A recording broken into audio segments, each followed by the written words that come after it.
Hey, what's up guys, it's DarkArmedDuelist, and today I'm going to be doing a Phantom Knights deck profile. So this deck is a really interesting deck that actually got a couple of hits on the list because it was so good. The engine itself is really good, and I have some interesting card choices in this deck that I think you guys are really going to love about this particular build of Phantom Knights. Because on average, you just have Phantom Knights inside other decks, but this deck is particularly focused around the Phantom Knights and summoning Breaksword and getting OTKs with that. And there is actually abilities to get OTKs with this particular build. So without further ado guys, let's get straight on this. Don't forget to like, comment, subscribe, hit that bell there so you can become part of the notification squad, and let's get straight on this. But before we do, I quickly want to mention the reason I really wanted to do this deck as well is because I have already done an Odd Eyes, I have done Speedroid and Predaplant all in the recent deck profiles. So I really wanted to do this one as well so I could have all four of the Yugioh counterpart decks. So let's get straight on into this.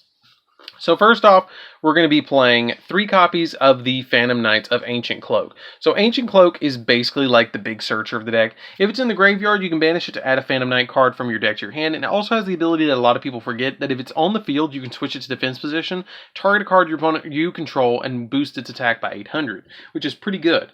Then we play 3 copies of the Phantom Knights of Silent Boots. So Silent Boots is really good because if you control a Phantom Knight monster, you can special summon this card from your hand, and you can banish it from your graveyard to add a Phantom Knight spell or trap from your deck to your hand, which reduces the amount of Phantom Knight spell and traps that we actually have to play in the deck to like one of each besides Fogblade, because Fogblade is obviously the best one. Then I play 2 copies of the Phantom Knights of Ragged Gloves. Now I just play 2 Ragged Gloves because it is a normal summon in the deck that doesn't really search. It just sends Phantom Knight cards from your deck to the graveyard, and when it's used as XYZ material for a dark monster, it boosts the dark monster's attack up by 1,000, which is really good about this card because you're going to get that 1,000 point boost. It can instantly summon out a Breaksword at a whopping 3k, which is pretty good, and Breaksword can pop something too, so it's really good, but it's just a good 2 of. Plus it can be searched by Ancient Cloak. Then we play 3 copies of Junkford. Junkford is really good because you can special summon it from your hand to if you have no other monsters on the field. So it's a good opener card and baits kind of out your opponent for what you don't want to deal with, if you will. Then we play a single copy of Armageddon Knight because it is at 1, unfortunately. But this card lets you send stuff like Ancient Cloak to the graveyard so you can get searches off and stuff like that. And it also sends off stuff like Destiny Hero Malicious that we play in the deck to give you additional link plays and something interesting I'm going to be doing later on in the deck profile. So definitely stay tuned for that.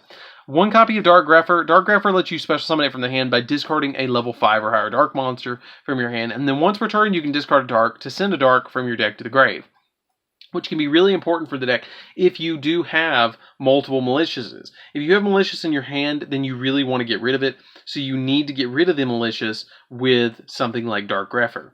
Then we play, speaking of Destiny Hero Malicious, we play 3 copies of Destiny Hero Malicious. The reason we play Destiny Hero Malicious at 3 is because it just went to 3, and this card is really good for link plays and synchro plays and all sorts of different plays. So speaking of synchro plays, I am doing something a little interesting, and that is playing 2 copies of Plague Spreader Zombie. Now, this is something you would have seen a long time ago in something like a Teledad deck or something like that, but this card's really good. You place a card from your hand on top of your deck, and then special summon this card from the graveyard, and if it's summoned this way, you banish it when it leaves the field.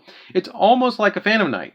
You basically use this as link material or synchro material for the copies of your Destiny Hero Malicious. If you normal summon this card and use it as link material and then bring it back, you've already plus, because you're getting 2 materials for basically putting a card back on the top of your deck, which is really good.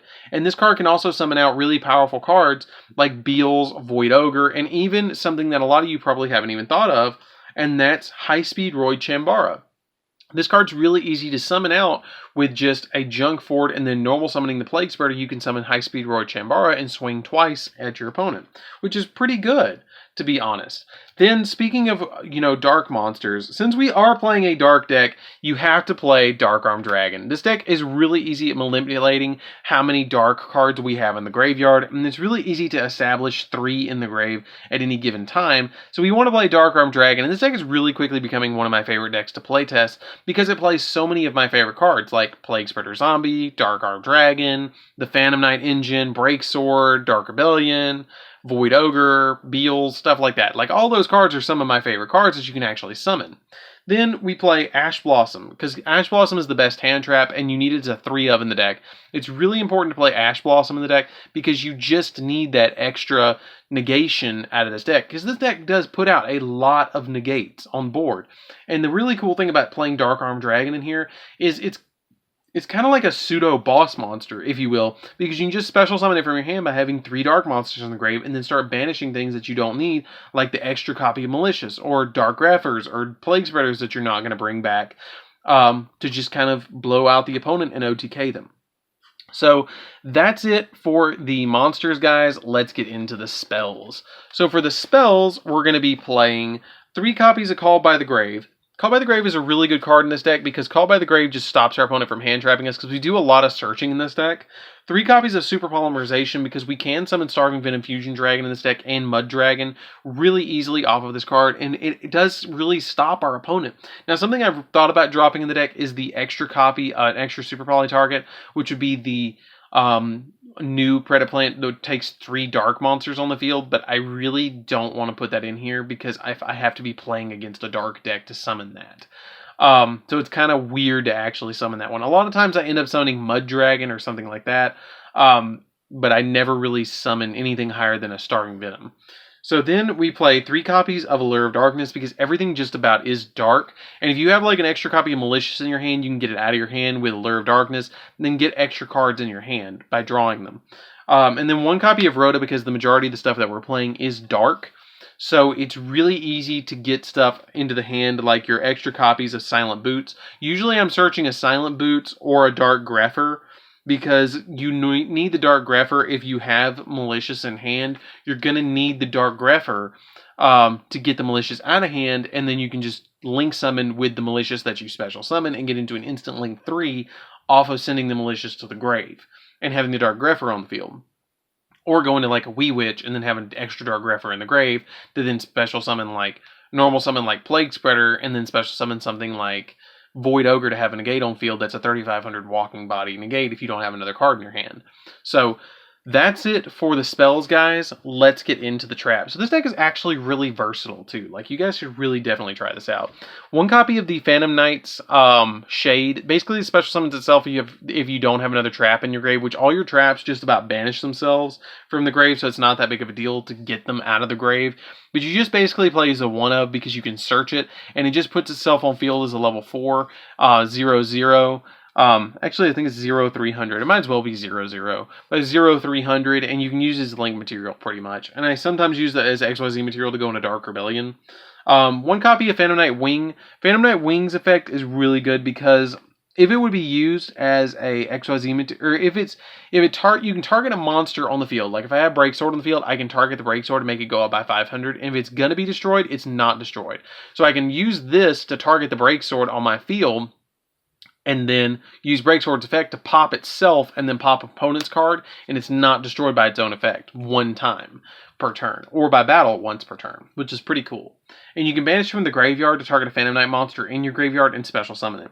Then I play 1 copy of Mist Claws. Mist Claws is pretty good as well because you get to target a banished Phantom Knight monster and add it to your hand when it's activated. And when an opponent's monster declares a direct attack while this card's in your graveyard, you can target another level 4 or lower Phantom Knight monster in your grave and special summon that monster. And if you do, this card's level becomes that level, which is pretty good, and it's not treated as a trap card. None of them are treated as trap cards that special summon themselves. 1 copy of Sword. Sword's another really good one because it boosts a monster on your field by 800, and then you can banish it from the graveyard and to target a Phantom Knight monster in your grave and special summon it but banish it when it leaves the field. Finally, 3 copies of Fogblade.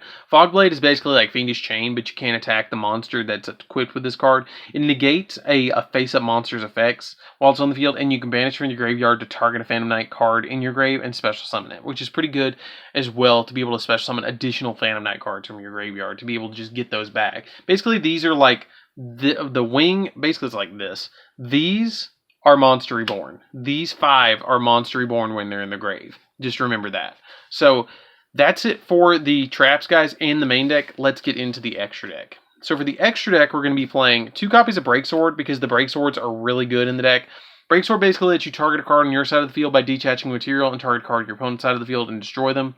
And then if this card is destroyed, you can you can target 2 Phantom Knight monsters in your graveyard with the same level, special summon them, and increase their levels by 1 to be able to go into something like your Dark Rebellion XYZ's Dragon.